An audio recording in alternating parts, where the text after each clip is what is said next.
Now I believe the microphone's on. We're just going to wait another 2 or 3 minutes for any stragglers, and then we'll get started. Thanks. All right.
Hello, everyone, and good evening, and welcome to this town hall on the future of healthcare in Port Colborne. This town hall, as I'm sure you're aware, is part of a comprehensive public engagement campaign as the City of Port Colborne is collecting public feedback on the future of healthcare in the city. The public engagement includes a survey, both online and paper versions, 2 drop-in open houses, and a virtual town hall last week, as well as this in-person town hall. So thank you for taking the time to be here this evening. My name's Dave Seeger. I'm an independent moderator engaged by the city. I'm nonpartisan. I'm neutral. I don't have a horse in this race. My role is to facilitate tonight's discussions, to ensure that diverse views are heard. I'll also be monitoring language to make sure that the conversation is respectful and courteous, which of course it will be at all times. We have a number of representatives from the City of Port Colborne joining today's town hall. They include Deputy Mayor and City Councillor Ron Bodner, Brian Bowles, the city's Chief Administrative Officer, and Gary Long, Director of Development and Government Relations. Also on the panel is Dr. Matt Vandenberg from Lockview Medical Group, the organization that has put forward a proposal for a primary care clinic in what is currently the Niagara Health site in Port Colborne, which is slated to close as the new Niagara South Hospital is completed, as you all know. In a moment, Brian's going to provide a brief presentation to give you some context for tonight's discussion. After that, the floor is open to you. Just before we get to that, just a few quick housekeeping rules that we would appreciate if everybody would follow. If you would like to speak, I'd ask you to please raise your hand, and one of the staff, Jasmine or Cheyenne, will bring the microphone to you. When you do have the opportunity to speak, you know, we recognize that healthcare is an emotional issue, and we certainly encourage passionate expression, but we will enforce respect and courtesy. Please, no insults, no hate speech, no foul language, no personal attacks. Let's keep this civil, which I'm sure you will. Please maintain also a focus on the future of healthcare in Port Colborne, and let's try and stick to the topics that we're here to discuss. And maybe most importantly, please keep your comments as short as possible, ideally less than a minute or so, enabling us to hear from as many people as possible and as many different viewpoints as possible. When we do get to the opening the microphones, if you have more than one comment, if there's more than one topic that you'd like to speak about, we'd ask you to please provide those comments one at a time, then put your hand up again to speak again after we've heard from others. So we want to hear from as many people as we can. I would also ask, as much as possible, please let's be forward-looking. You may want to talk about things that have happened in the past, and that may be helpful context for sure, but rehashing previous issues or decisions is not really the most constructive use of this time. The city wants to hear your views on healthcare in Port Colborne moving forward. Change is coming, as it always does. As this evolution takes place, the city wants your input. What you need, what you want, what you don't need or don't want, and your ideas. They'll take all of that into consideration in planning for the years ahead. We're not here to debate outcomes or solutions or to sell or promote any particular options. There are proposals that have been put forward, but at this point they are just that. They're just proposals. Your thoughts and ideas during these consultations will help the city determine if, whether, or how these proposals and other proposals evolve moving forward. These consultations are by no means your only chance for input. In fact, these are very early steps with many more engagement opportunities ahead. So today's city staff are here and will be listening closely. They will not, for the most part, be responding directly to comments as part of this town hall. They are fundamentally here to listen. They may step in from time to clarify factual information, but this is your show. This is your opportunity to express your views and opinions. As I said, we're not here to get into a debate, especially around decisions that haven't even been made yet. The city will consolidate all of the feedback and will consider all of it in deciding what the next steps are. I will also not comment on the issues. My job is to keep the conversation moving, getting to as many people as possible. But I can assure you that all of the comments will be documented and will feed into the larger consultation. We're going to start, as I said, with a brief overview, giving you some context on the current situation, what's being proposed, the process and phases for next steps, and the specific issues the city would like your input on. To take you through where we are, where we're going regarding healthcare in Port Colborne, please welcome Chief Administrative Officer Brian Bowles. Okay. Oh, thank you. I'll go through the presentation. If you don't mind, I'm going to stand up just so I can also check what slide I'm on as I'm going forward, because there's nothing in front of me.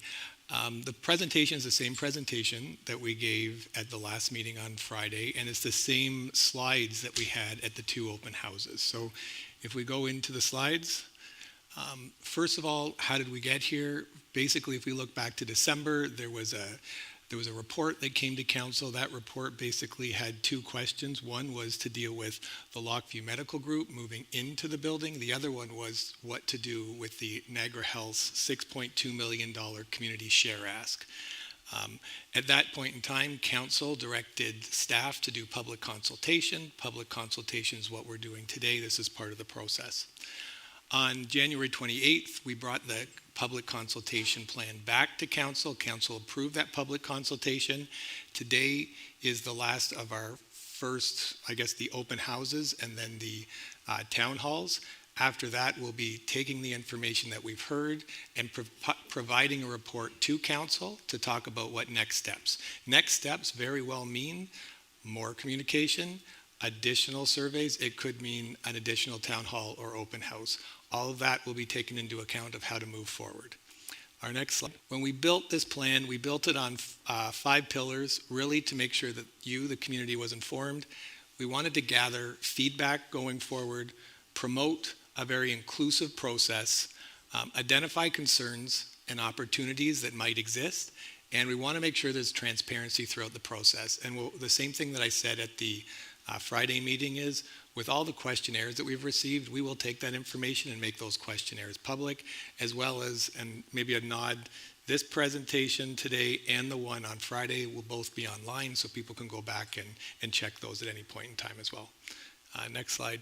So I kind of said where we got here, and I started with December, and really December wasn't the period that really got us to where we are today. You can go back to 1999 when the discussion started with Niagara Health. And these steps were laid out between now and 2025. We're here talking about something and a storyline that started back in 1999. We're at 2024 and looking forward, you can see Niagara Health has the Welland Hospital identified in 2030. And I believe we might have that exact storyboard that you can take another look at afterwards. Our next slide. So basically, Niagara Health's story for that timeline has been a 3-city or a 3-hospital model.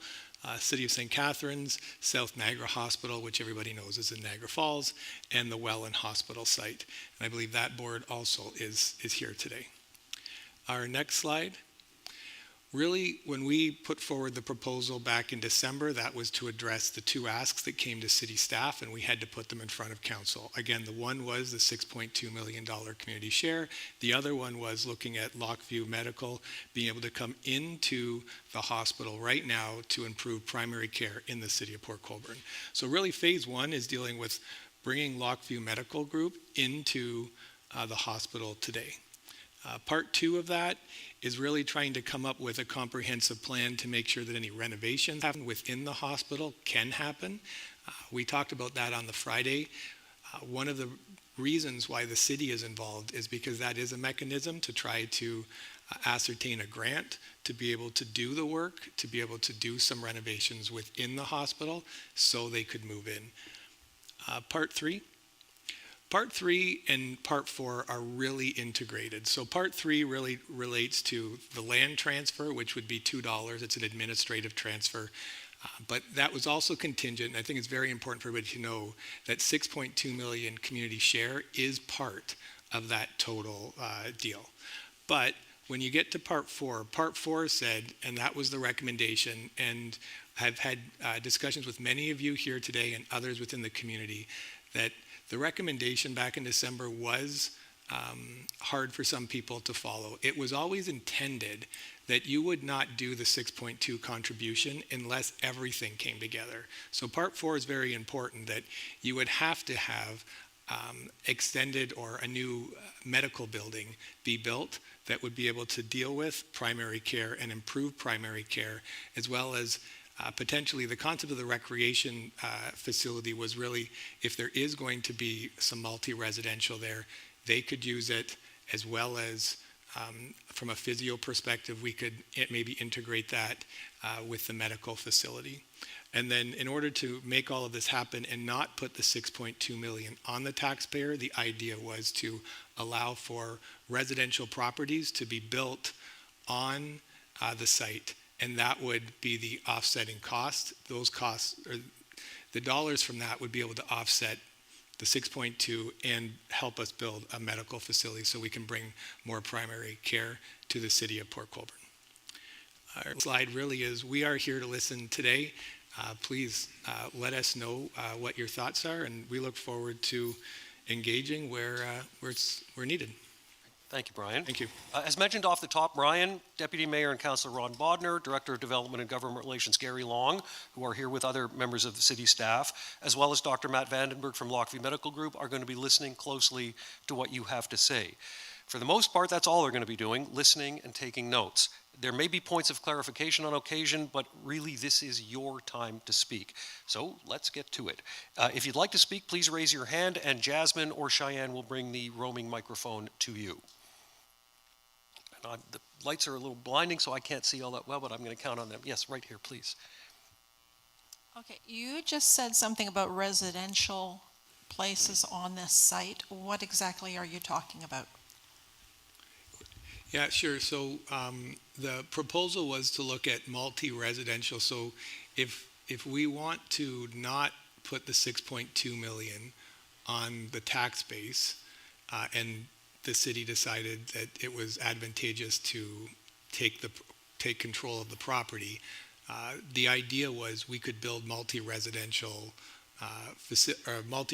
homes on the site with a private developer. A private developer has not been selected. We would have to go out to an RFP, and there'd have to be public consultation through that whole process to what gets built. Clarification, are you talking about an apartment building? Yes, it could be apartment, it could be a condo building. It would really, I would recommend to all of us that we would go to the market and see what the market thought was required in order to raise the $6.2 million. To some degree, we are going to be held by what I guess developers would bid or submit to us as a potential way for them to make that contribution on our behalf. And if I could just add, just a, kind of an overarching way, that the words "could be" are going to be dominant tonight, because these decisions haven't been made yet. So there's a lot of possibilities out there. I think we'll go over to that side.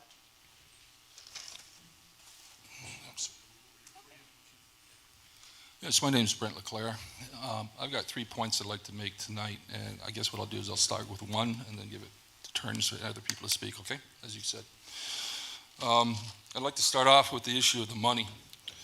I believe that the $6.2 million for the new hospital needs to be negotiated separately from the purchase of our hospital, and here's why. The amount of $6.2 million is not correct in my calculations. The actual amount is $3.87 million. And obviously, if this is not correct, it will have a major impact on whatever plan we come out with in terms of the taxes. Based on their model of per capita and 2016 census data, I used the exact same information. I have the data with me here tonight, and I challenge the NHS to prove me wrong. The NHS has threatened not to sell the hospital for $2 unless we give them $6.2 million for the new hospital furnishings. This is more like a Trump negotiation in my mind. It's almost bordering on extortion. If we don't do what they want in terms of giving the exact amount of money that they want, they're not going to give us the building. So what other options are we going to have if they do that? In 2000, we were forced to sell the hospital to the NHS for $1 without any other financial obligations at the point of sale. They should do us the same courtesy and should be given to us in return. Okay. Thank you. Thank you. Thank you for the comment, and thank you for the effort that you put into that. Any response to that? No, we'll keep moving here. Okay, let's go to this side.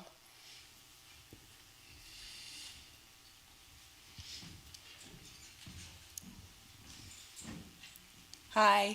So if we went ahead with this residential buildings on the hospital property, can you explain more where the money that comes from and who actually is going to own it in the end? Like that whole balance, like I'm not understanding that. Brian, I don't think, I'll intervene a little bit here. I don't think those decisions have been made yet, right? This is early stages.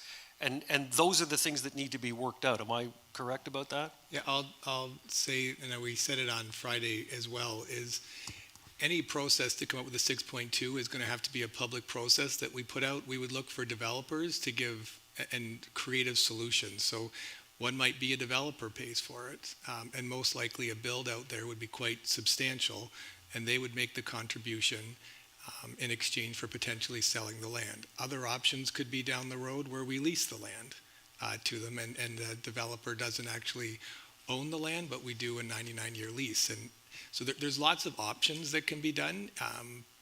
The goal right now is if people are interested in this, we would have to go out to the public and see if the private sector was interested in what that would look like. And all of those options would have to go out for public comment to see what that would look like. Cheyenne, I think there's a follow-up question. Sorry, I just sort of wanted to get that. So if everybody supposedly agrees to these buildings being built, like basically the city and us would end up with no property, no buildings, no hospital, and no healthcare in Port Colborne. Is that correct? I'll enter into the sense that you would have the medical center and you would have expanded spaces for primary care under that model, but where would the medical center be? So, oh, maybe I can have some help with my mic too. So a medical center would get built on the site, and that's what we identified in the report. Where that would be and how large those are all decisions that go through additional discussions. Yeah, it's early stages still, remember. Yes, Jasmine?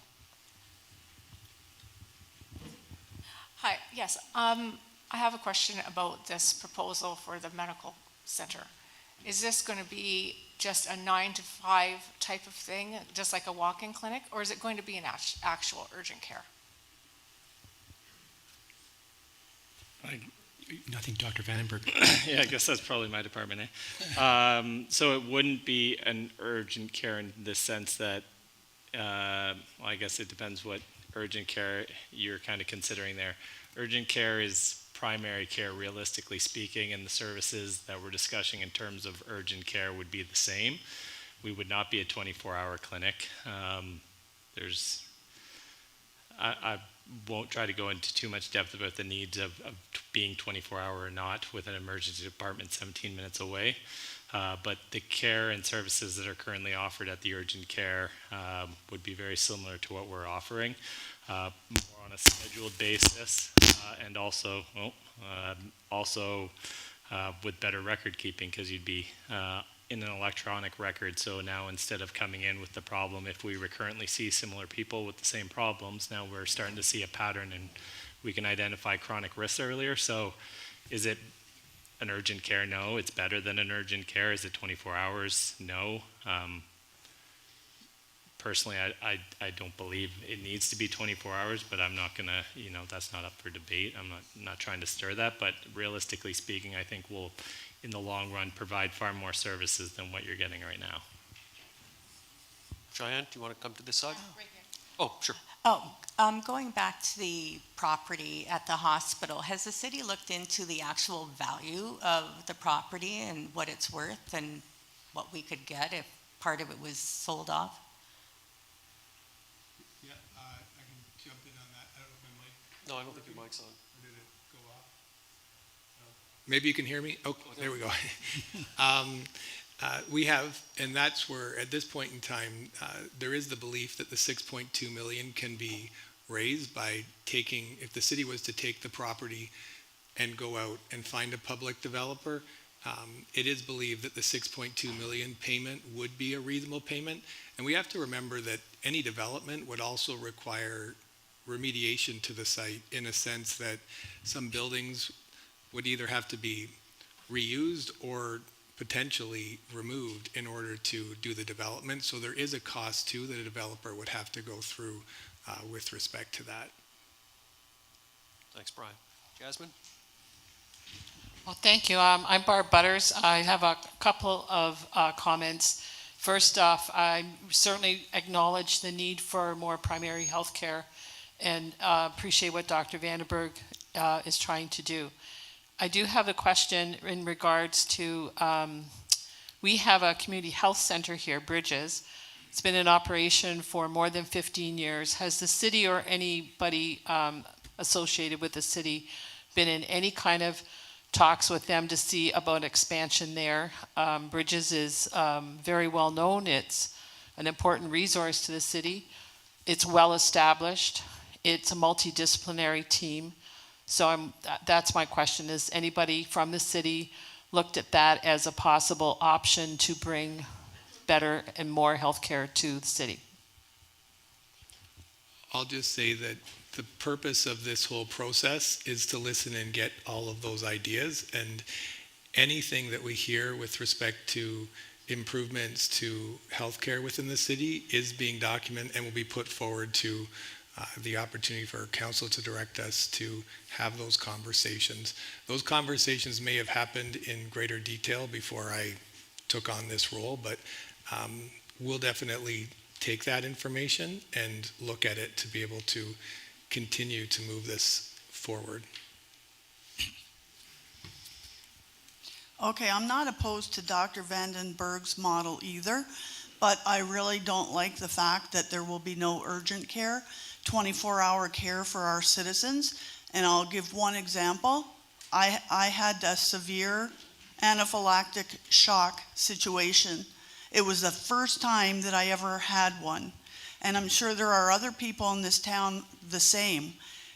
And if you have that, I would not have made it to Welland for support. So who do we hold responsible when you lose someone in your family because there's no medical here to help us?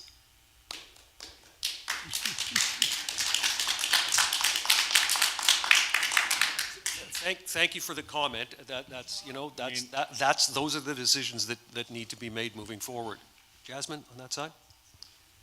Hi, Gary Bruno, City Councilor. It struck me that on the 4 or the 5 slides, like the next step includes the potential for the medical clinic to be on the Port Colborne site, perhaps through an RFP and a developer.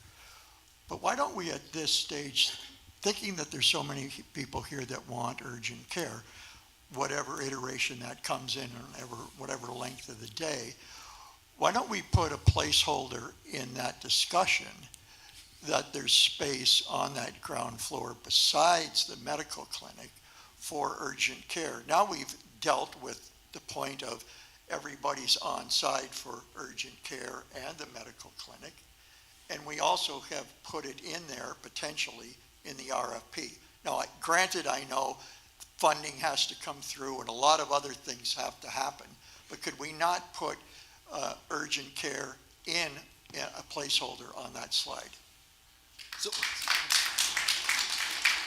well, I've noticed that the same thing happened at the virtual town hall on Friday, that a lot of the comments, a lot of the questions start with why don't we or why not, and that's exactly what this consultation is about, is to put all of those ideas on the table and then see what's feasible fiscally, logistically, so please, any comment that starts with why not do this is more than welcome at these conversations.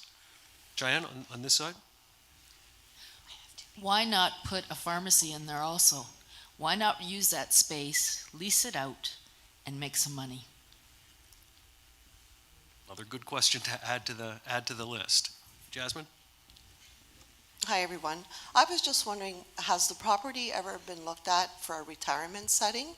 There's only 2 retirement homes in Port Colborne, Northland Point and Portal Village. There's a lot of patients that are waiting for beds, and they will continue to wait for beds because there's a lot of long lists in a retirement setting. So I think that's an idea too, plus the addiction center. There's 4 wings in Port Colborne, so I think that there could be enough beds for people for a retirement setting. That would be an idea. Yep. Another good idea. Thank you. Cheyenne, have you got someone on this side? Good, thank you. Back. Does the city of Port Colborne have the power to install, instead of like a 8-hour urgent care, do you have the power to say, yes, we can put in a 24-hour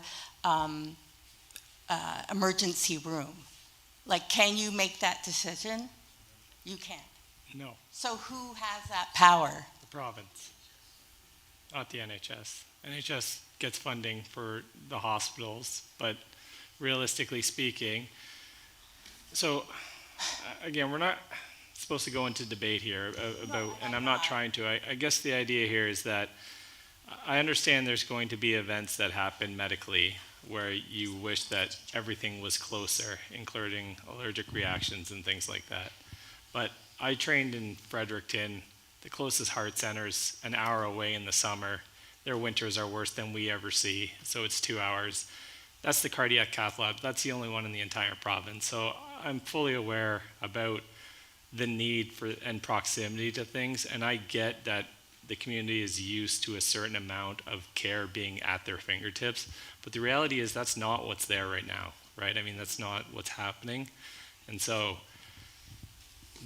an emergency care facility here is not happening anytime in the near future. Now, I'm not going to go into the urgent care aspect of things. That's a different conversation. But in terms of an emergency department, I mean, that's not going to happen. We don't have the size of the community required to fund an emergency department. I don't think people fully gauge the cost of medical system. I mean, even to run a 24-hour day, urgent care, you're talking $3 million a year. Do people want to pay taxes for $3 million a year? I mean, Yeah. I mean, So, Doctor, I'll cut you off there. that's It's fine. just, all of this ultimately is about what is doable. Yeah. And some of the decisions are the cities, some of the decisions are Niagara Health, there's the province, there's a whole bunch of different factors here, and we're here to discuss what those options might be. That I think it's clear everybody would like urgent care, including council by all accounts. What we're here to discuss is if that isn't feasible, then what else can be done? Maybe it is. As it stands now, it probably isn't. But these discussions are about, okay, what can be done realistically? Jasmine, on that side? Oh, Cheyenne. Oh, sorry, Cheyenne. Yeah, hi. I fully support Dr. Vandenberg's plan for primary care because we obviously need it. There's no question about that. But I also support 24/7 urgent care. And I want to ask in the audience, if you support urgent care, raise your hand, 24/7 urgent care, just to give them an idea. Okay? That's the point I want to get across. Thank you. Thank you. Point taken, I think. Jasmine?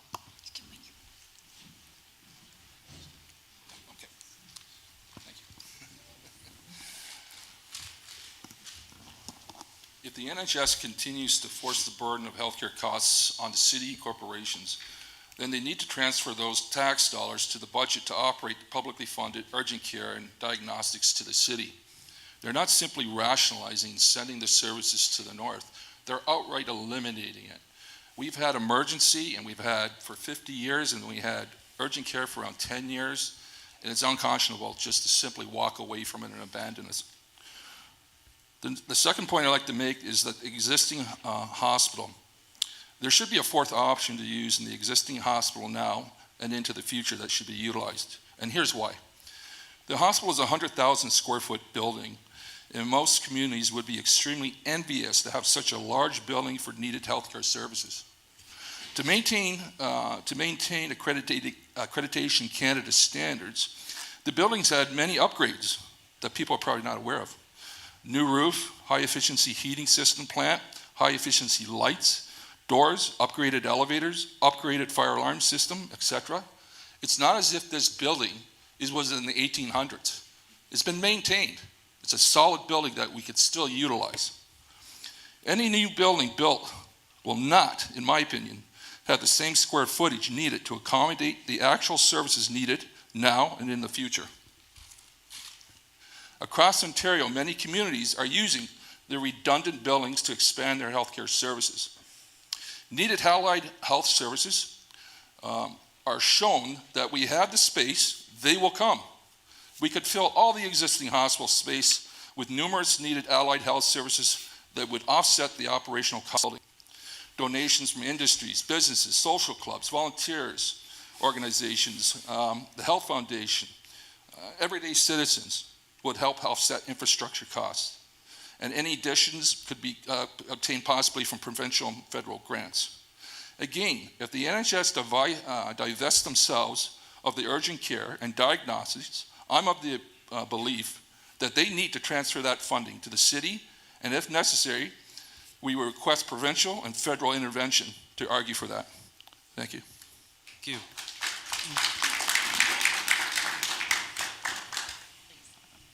Hi, my name is Marcel Farr. I'm relatively new to Port Colborne.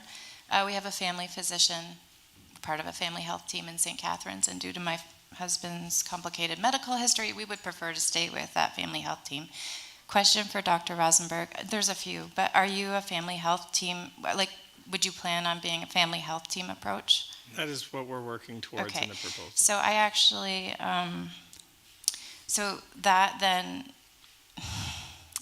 is that the Lockview Medical Clinic would not be accessible to many residents in Port Colborne who would prefer to stay with their family physicians that they might have had for a long time.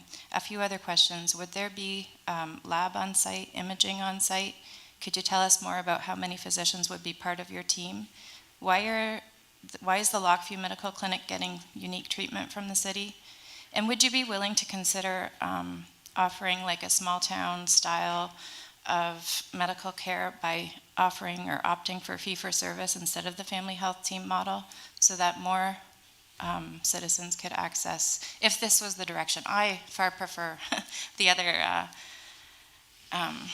points that have been made about maintaining an urgent care. I think that's really important to Port Colborne, but if this, what I feel, the survey is kind of forcing our hand to say this is what we want. Well, of course we want medical care, but this is not my preference that it would be Lockview Medical Clinic and a family health team because it doesn't benefit everybody. But if it was, would you consider offering like a walk-in fee-for-service with extended hours, and is there a way that we could maintain labs and imaging in Port Colborne? I think all of that probably files under to be determined. Yeah. Well, I will comment on this because this is part of the proposal, so I'll expand a little bit. So that is part of the proposal. You know, the fit aspect of things, we didn't call it a fit, we called it a fit plus because we planned on expanding beyond the normal realms of a fit. So this isn't your typical, hey, look, we're just trying to become a family health team. What we're trying to do is make sure that people maintain healthcare access. And so the idea behind that is, yes, we're going to be a family health team in the sense that we're going to be able to find allied health come in. So that's your diabetic nurses, your social workers, your counselors, all those sorts of things. It also allow us to bring in specialists because we'd be able to stipend those people. But that's where, after that, we start to differ. Number one, we already have labs in town at Life Labs. That's not going anywhere. And the group above the Bogios with us is the other part of another foe, and they are actually merging with us. So the family health team, or the Lockview Medical Group, is not getting special treatment. We're trying to become all the same team. And so the idea there is once we all become part of the same family health team in town, then there's no more negation. So then anybody in town can be seen. And that also means that we'll be able to open the doors of a walk-in style / booking style where anybody can come in whether you're rostered or not. If you are a non-rostered patient, we would still keep an electronic medical record for you, and you would get billed at a fee-for-service rate so that we can still get paid to see these people and still incentivize physicians to come into town. But at the same time, if you are a rostered patient, then we'd maintain the same roster status. Now, we're currently expected to run after hours, and those after hours are currently not available to people that are not on the roster, and that is where we would differ in this proposal, is that everyone would have access. It wouldn't be the same style where you go wait at the urgent care for 4 hours to be seen for whatever, a long cough, concern for pneumonia, those sorts of things. You would make an appointment, we'd show up, we'd see you in a timely manner and get you on your way, so things would run a little more smoothly from that aspect. We have made a request to get the radiology license maintained so that we can maintain at least x-ray and ultrasound, and I've looked and talked to radiology departments about expanding that into much more imaging than we currently have available. So again, I understand, but you know, we're looking to exceed what you have now, and I know that's hard to understand, but it is not, you know, as far-fetched as some people may view it to be. Thanks, Doctor.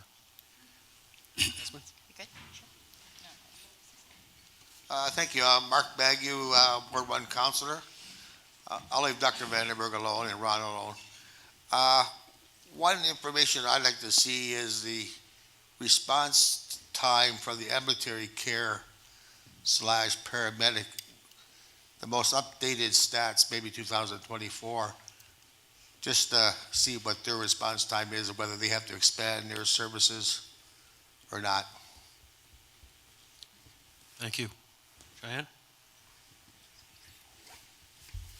Hi, Gary Gaverlook.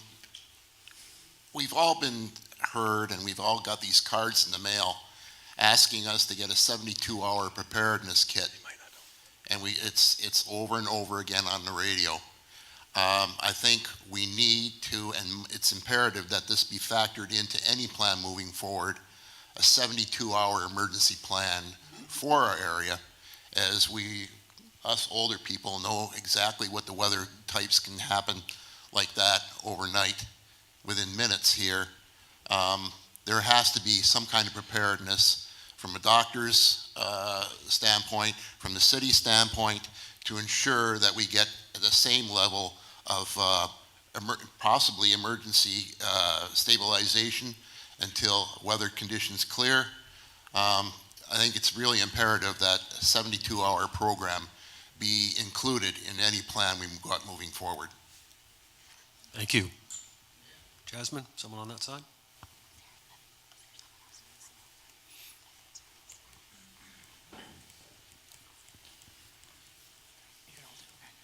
I have a couple questions, but I can do it like everybody else and take my turn. But just a comment that I agree with about the money, that I think we need to not kind of be held ransom by the NHS for the property at 6.2 million when the figures in the local share, when you do the math, is lower. And I think that needs to be put out to the public, that the NHS is misrepresentation in that.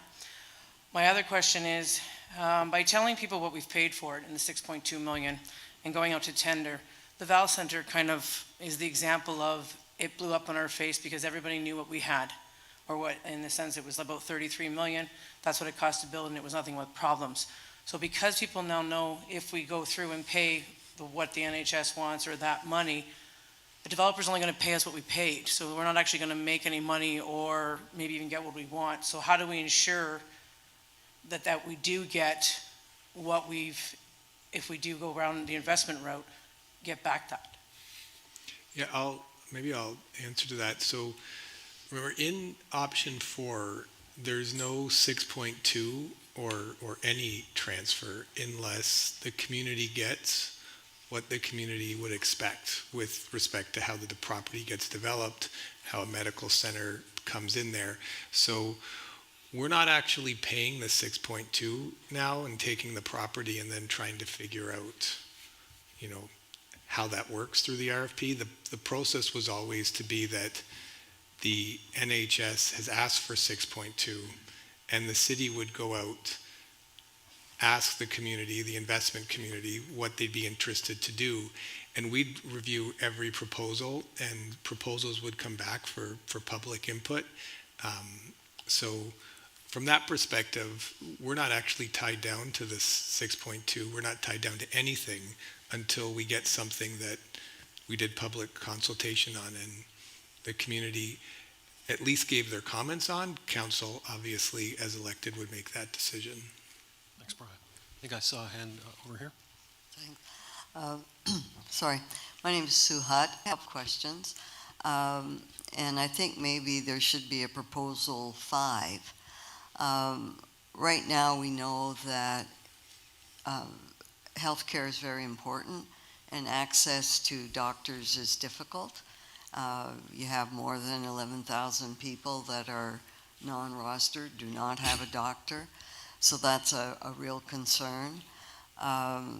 We know that one doctor will be retiring, so that will increase the number of people without a doctor. Do you know how many people actually use the urgent care during a year? Is it 13,000? Is it 14,000 visits? 17,000 visits? It's fairly high. Is it worthwhile, given that there's great growth happening in Port Colborne? So trying to make decisions now with regards to the future of a building when you have a fair number of questions that you don't have a handle on. And perhaps the next option, or option 5, is that you hang on to, you can have a medical clinic in there, you can make arrangements to have an urgent care, because quite frankly, 15-minute drive may be very easy for you to go, but for many people that is difficult. There's a lot of people that don't drive, there's no transit, there's a lot of problems in terms of accessing that. So maybe option 5 is we just stay with the building that we have right now. We have the space, we're able to, if there's going to be a medical clinic there, that's fine. Making sure that there's urgent care that's available. And who knows, Port Colborne could very well be in the same situation in 4 or 5 years from now that Fort Erie has been, where it saw an incredible increase in population in a very short period of time. And what you have is limited access to health care. And we really need to look at that. It's great to say we're going to be building, we might be having apartment buildings. Well, if they're condos, are people paying $1 million for them because of the situation? That's not going to be helping the residents in Port Colborne with affordability in housing. So there's a lot of questions that need to be asked, and there's a lot more information that needs to be garnered before making any kind of decision. Thank you.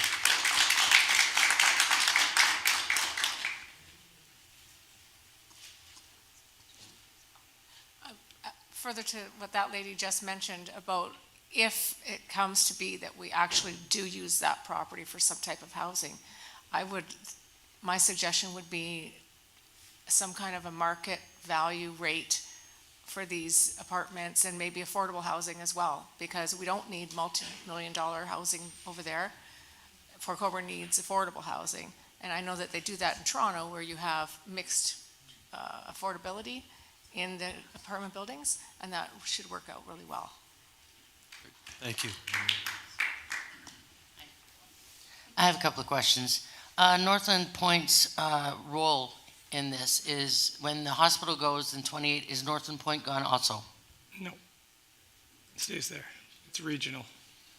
It's regional. Okay, so if they take the hospital away and Northland Point stays there, my understanding is that the air conditioning and the heating systems are tied together with those two buildings underneath the ground. I can say I did get a chance to do a tour of both buildings, and it was confirmed that they are not tied. They've been separated? They're both completely separated buildings. Okay, I'll wait for somebody else and I'll ask another question. Okay, thank you. Jasmine, anyone on that side?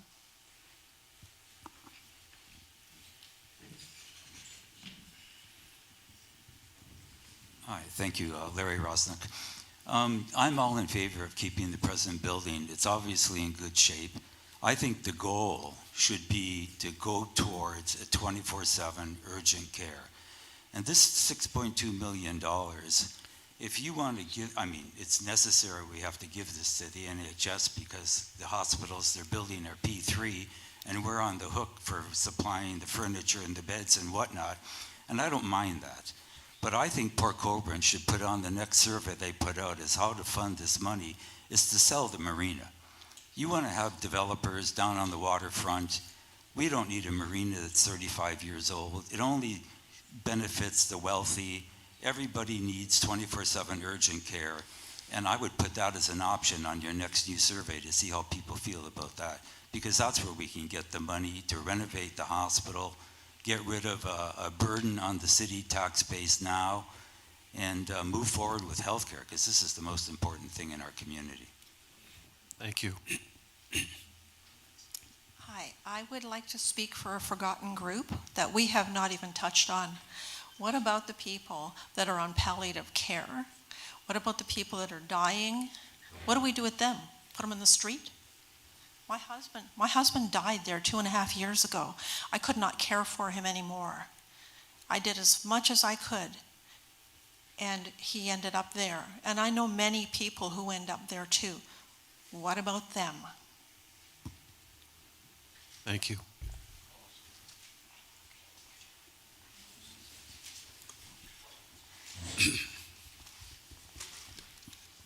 Thank you. Health Services Port Colborne.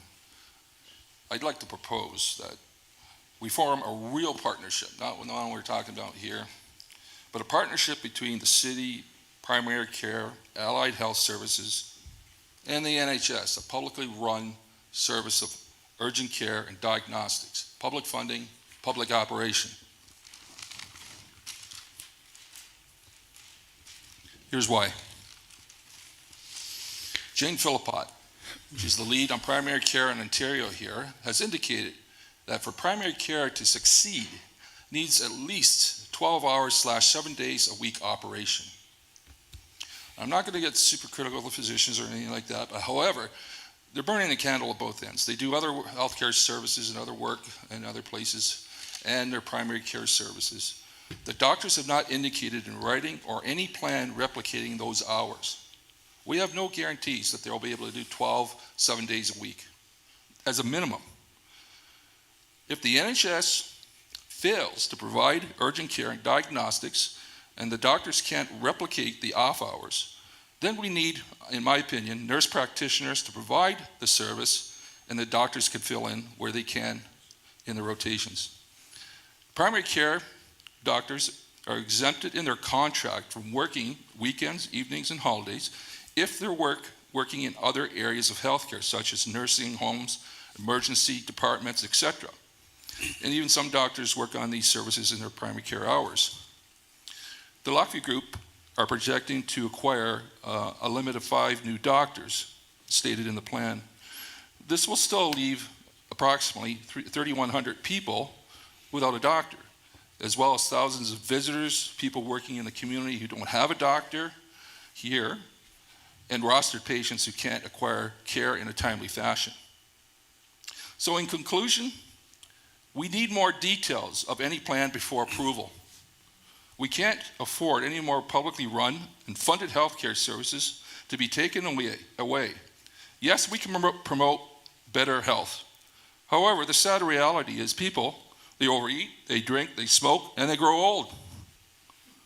To achieve real patient-centered care, we need all these groups to form together on the same site, break away from your old silos, and do what's best for the people of Port Colborne. Thank you. Thank you.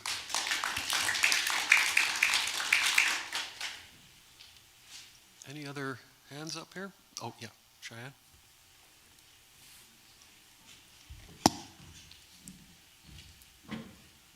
Hi, sorry. I'm just wondering if, let's say the 6.2 million is paid and we have the clinic up and running either on that site or along with other residential, but any clinic that is there, where's the funding to maintain that building, those offices, that the X-ray department? What's, past 2028?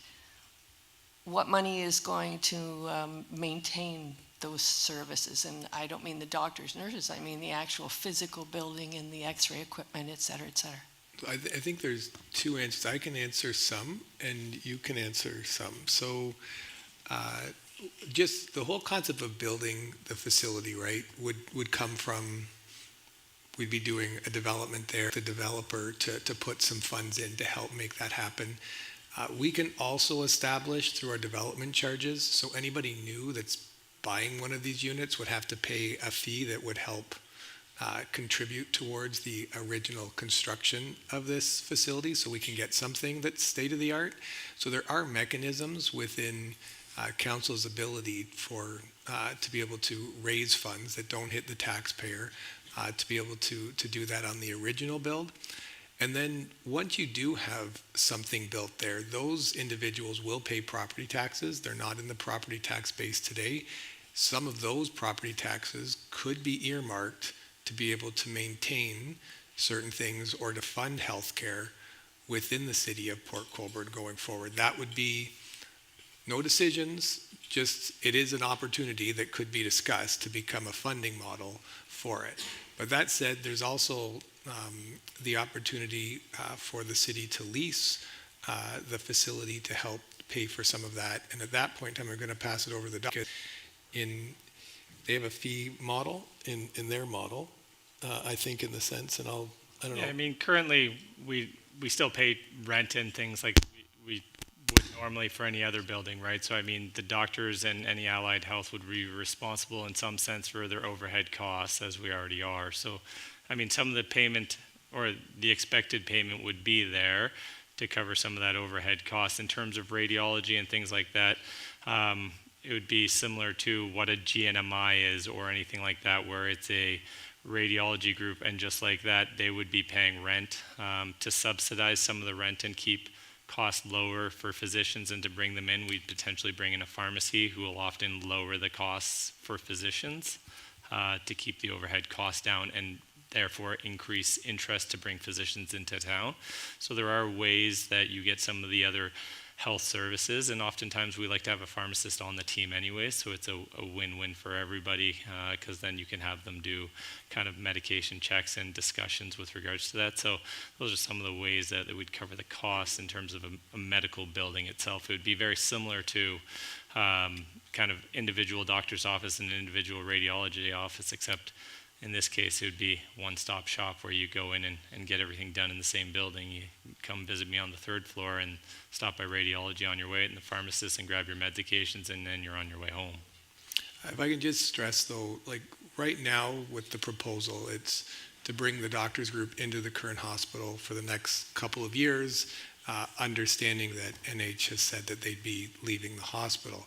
Any decision on how the costs and the business case that goes forward is all predicated on going out working with the private sector to build that, that would all become public. So that way, citizens, council, everybody would have that information to comment on and ultimately make a decision. So the full business case on that would be developed, but can only be developed in a sense where we get approval to go out and talk to the private sector to see what their interest is and how that would work. Thank you. I'm back. I just want to say too, I do agree with having Dr. Vandenberg and a medical team at the hospital and to join and do that. I think that would be wonderful. My one concern is I know there was a comment made about it is just 15 minutes or 20 minutes of getting to Welland Hospital. But when I think about a town such as Dunnville, who has a population of less than 6,000 people, and they house a full hospital with an emergency room, I just don't understand how Port Colborne, with a population of almost 20,000, can't have that same situation that we desperately need. Thank you. Yasmin, anybody else on that side?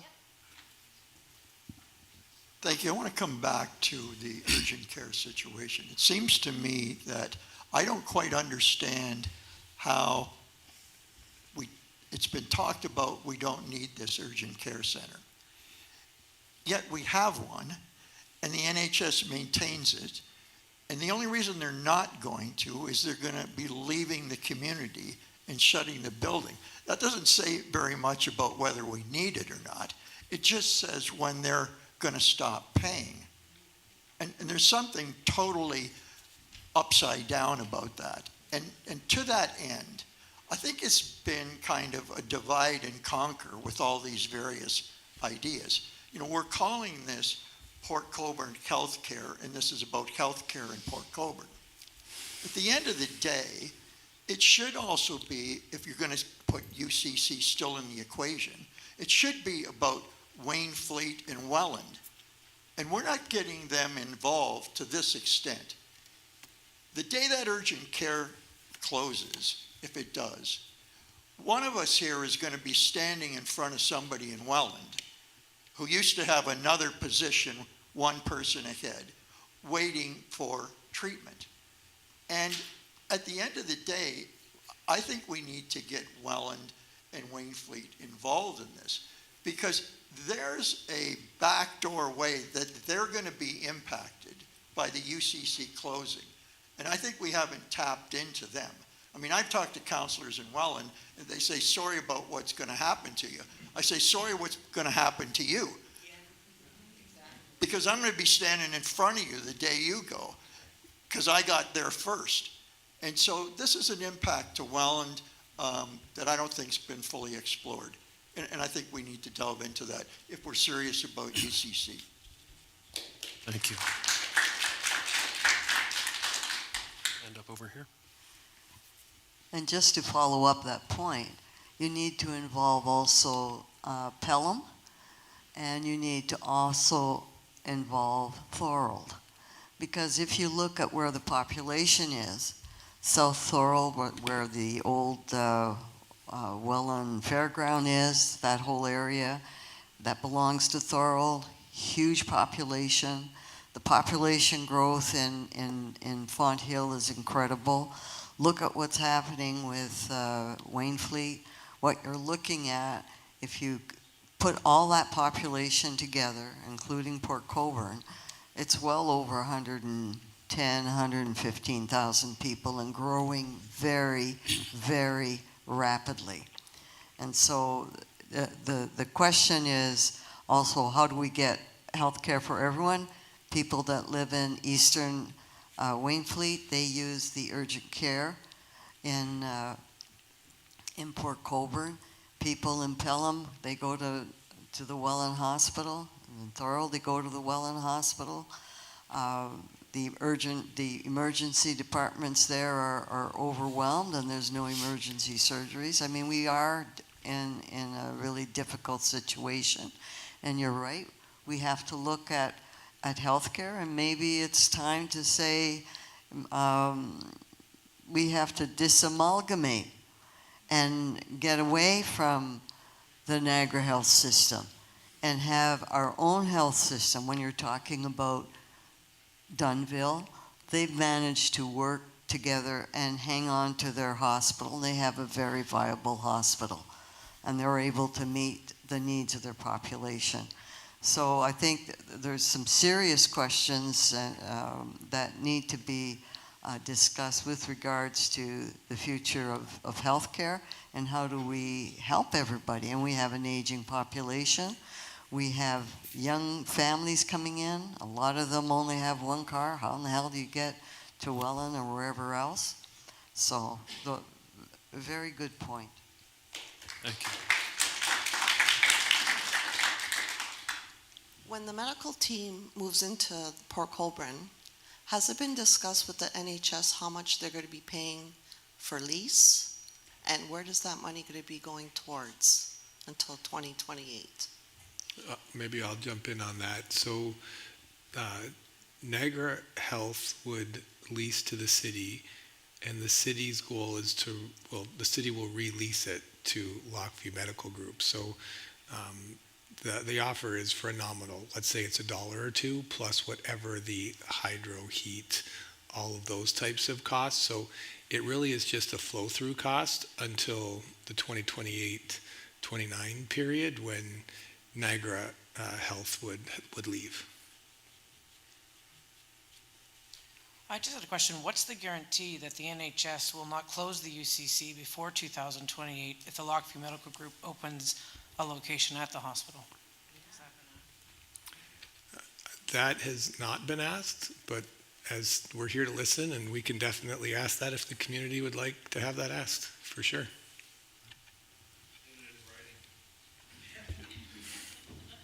Okay, I have a question. It's something I don't understand. The people in Port Colborne, Wainfleet, Fort Erie, we all pay taxes just as those people do that live in Niagara Falls and St. Catharines, which is North Niagara. Why is it feasible for them to have all of the medical things, urgent care, emergency, 24/7, and it's not feasible for the southern coastline? And it just doesn't seem fair that down here we're paying taxes just as they are. I don't think that we should be stuck with privatization down here, that we should be given the same taxpayer considerations. I'll just do one thing. Hi. Sorry, if I could just add one. So it's a complicated one, but just so everybody understands the situation that council's in. So your property taxes don't generally cover the medical costs of running hospitals, and that council is very progressive in trying to attract doctors and puts around $75,000 into a reserve every year to try to get more physicians into the city. But your question is what makes it complicated for council, because this situation that they're dealing with and you're commenting on, they don't have direct control over. It's not within the funding model of the property tax base or their decisions. So that's why this listening is so important to determine where to go next. Right. So we should be given the same. And I appreciate, I can't comment to that, but we have it written down. Hi. I've spoke to a lot of my clients who are generally senior citizens. They're now going to Dunnville Hospital instead of Welland because of the wait times.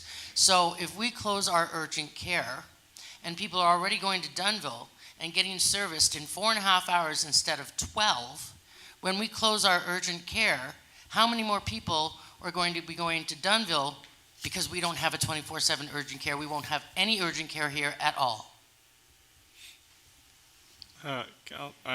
So we don't have 24 hours now, correct? I mean, and what we're trying to replace it with with the proposal of the family health group and the access would be not to wait 4.5 hours because you'd be able to make an appointment for your issue. If it's an emergency, yes, then you still have to go to an emergency department. But the goal is that there'd be no lapse in care or time in access, right? That's the whole proposal here, is that we're just trying to replace, I mean, we're talking about comparing a broken system and everyone's talking about, oh, the system's broken and we need to change it. That's what we're trying to do.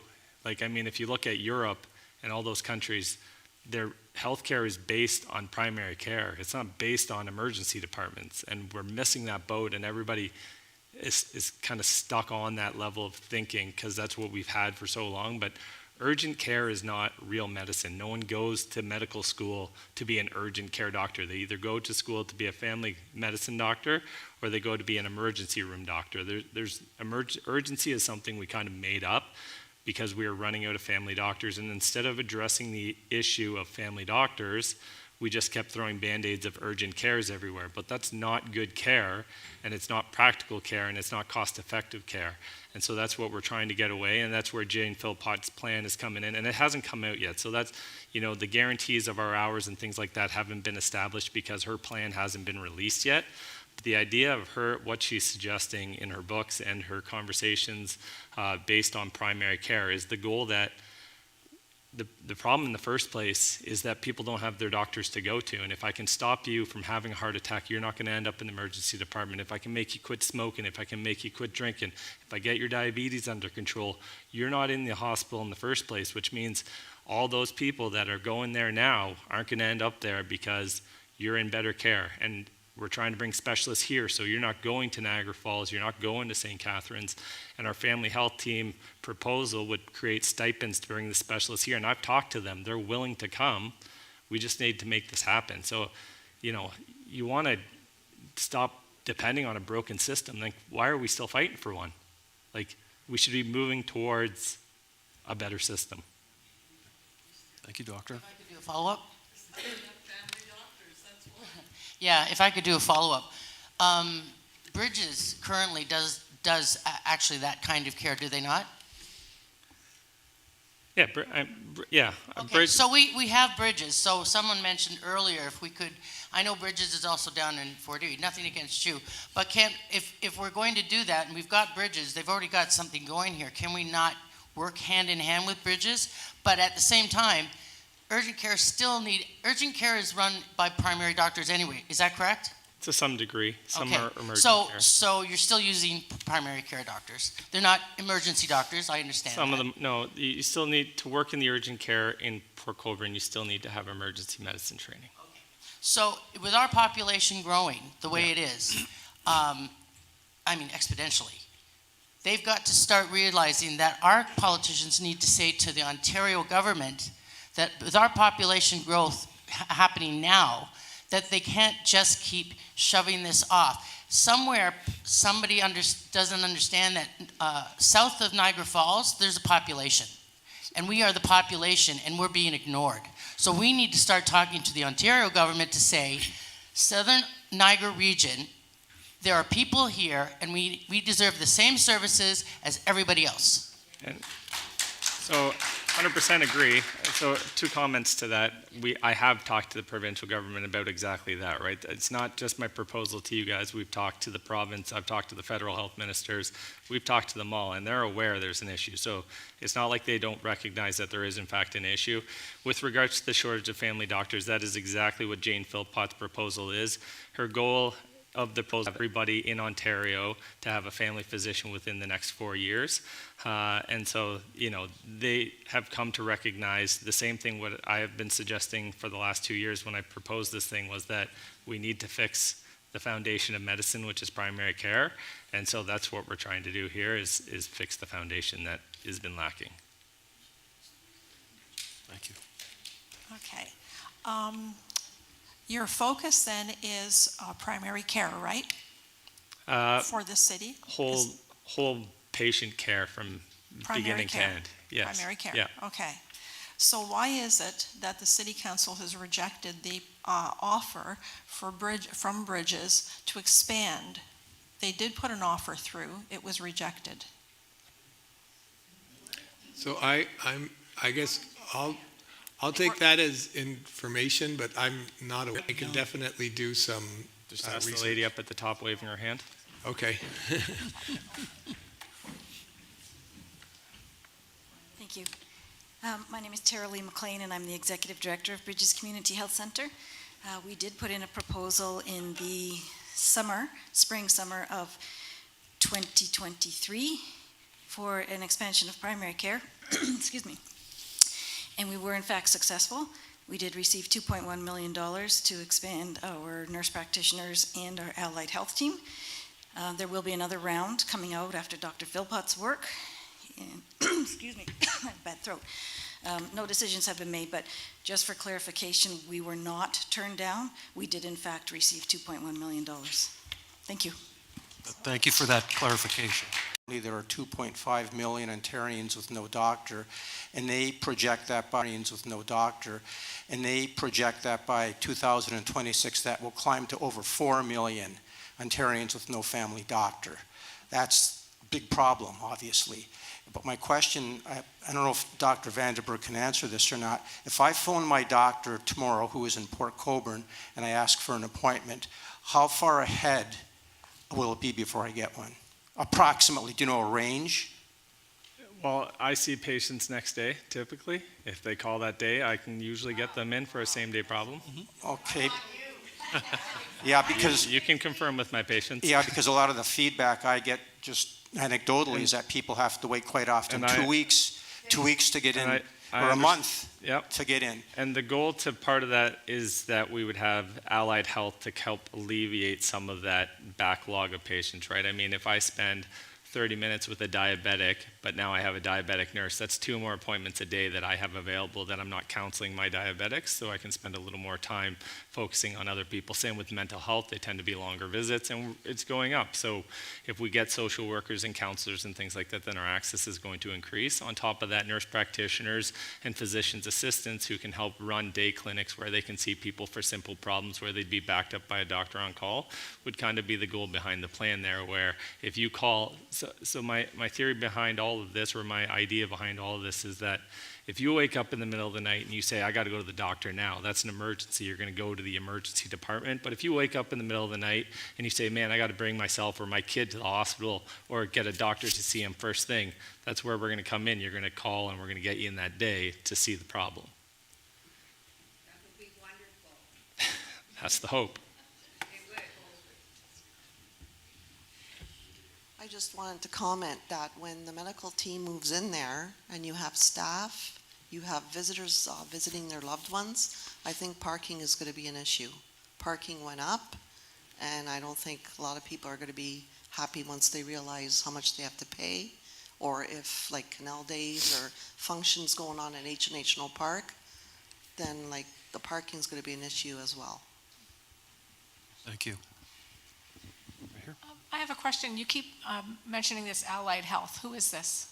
Allied health would be anyone that, nurse practitioners, physician's assistant, diabetic nurses, dietitians, physiotherapists, anybody that kind of is in that primary care field but not directly a primary care physician.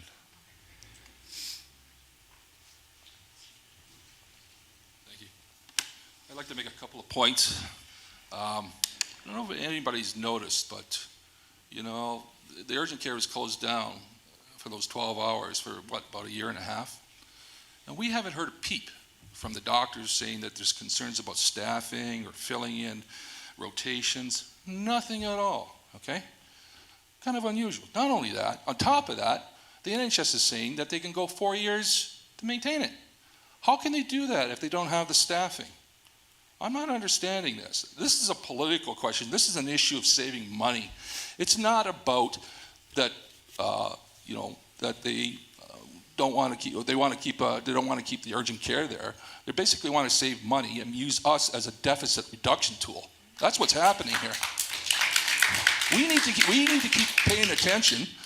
Over 4 years, if they can do this, then they can continue to do it. That's number one. Number two, the issue of the physicians, the primary care physicians. I think there's 2 things. If you want physicians, and Welland has proven this already, right?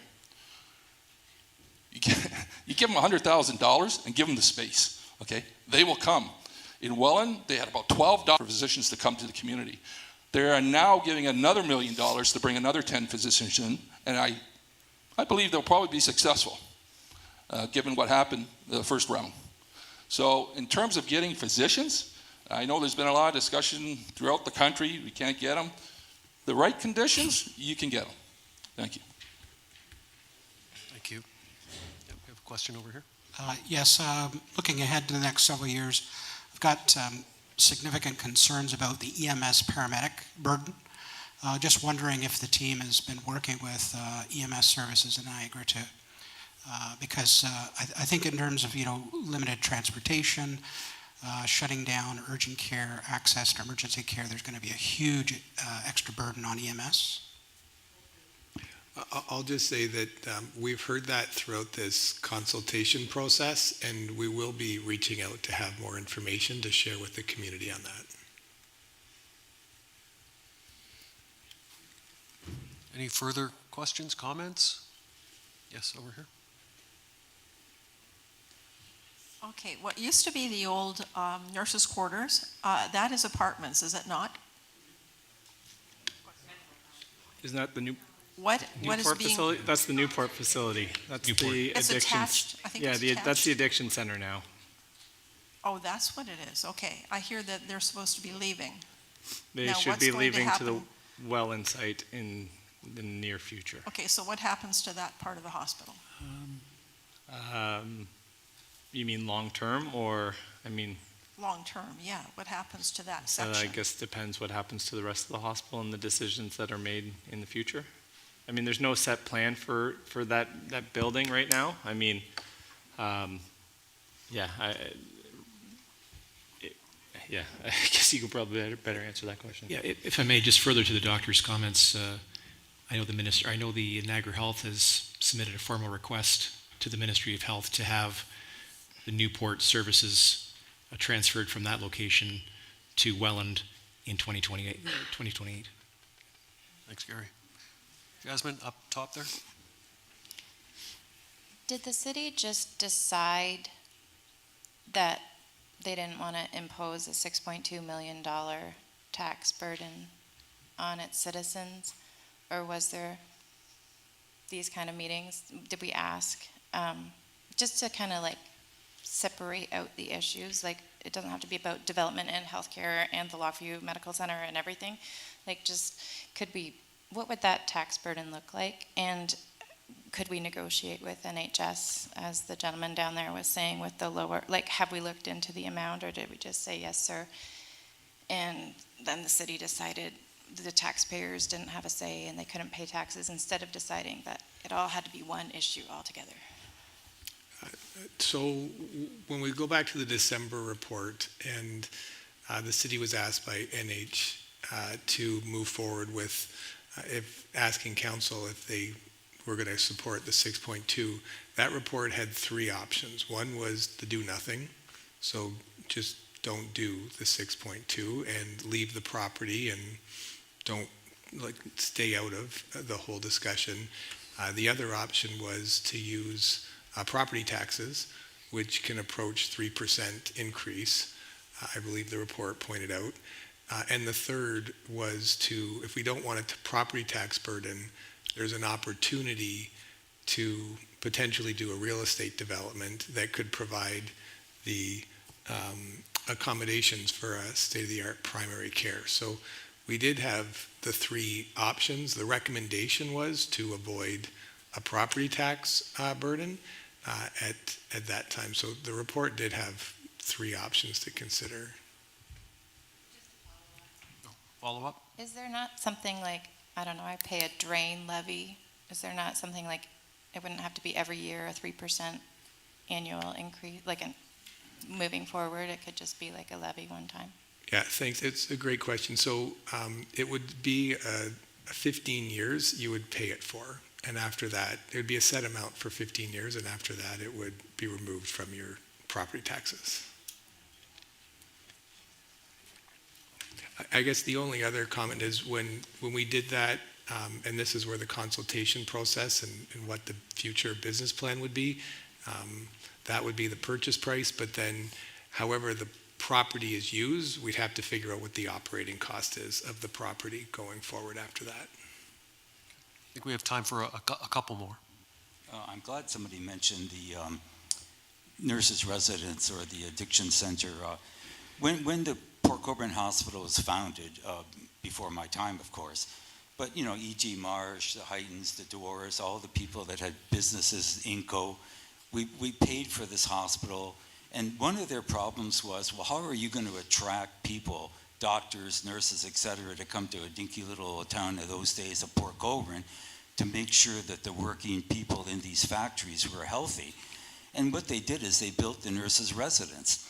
And I think this is a good place to bring in a doctor for 2-3 days, whatever. We've heard all these stories of medical staff, nurses, doctors retiring because, you know, the gridlock, the long hours. I mean, an hour and a half to get into Toronto, an hour and a half to get back home after your shift, and it's burning people out. We could offer a place to stay. If you're a doctor, come to Port Colborne, work in the emergency care 24/7, or like, you know, for a shift in the hospital, look after the seniors in their beds, and give them a key. Here's your room. You just have to walk across the lawn, and you can work and pay them. OHIP will pay them because they're working in the medical profession. But this solution that they came up with way back when that hospital was built, I think is the ideal now for little communities and small cities like ours to utilize, to bring staff, to keep people here. You know, driving to Port Colborne, your off hours, you can go fishing in the summertime, ice fishing in the winter, have a place to stay, and it would be an incentive to bring more people into town to supply health care for the citizens of Port Colborne. Great, thank you. Any last comments, anyone? Yes, down front here. In response to your operating costs, is there a way to present that further? You know, you're saying if we were to put it on the tax base for 15 years at 3%, you wouldn't know what the operating costs are. Is there a way to get some of that information to then have that presented as one of the, just as more information later? Yeah, so we have started to accumulate that. Niagara Health has been really helpful in opening up some information on it. The complexity comes down to this being that stage of listening and finding out what people want to do, because even from an operating perspective, how people want to use that property will change those costs. And that throwing out a cost without knowing what the final operation and how people are going to use the facility might create a whole new set of, discussions that people agree with or disagree with. I think it might make more sense to figure out what people want to use with the property, and then we can take the information that Niagara Health is giving us and work with people to figure out what those different scenarios might cost. So we have some background or some base estimates, and we can build that out as we have conversations about using the facility.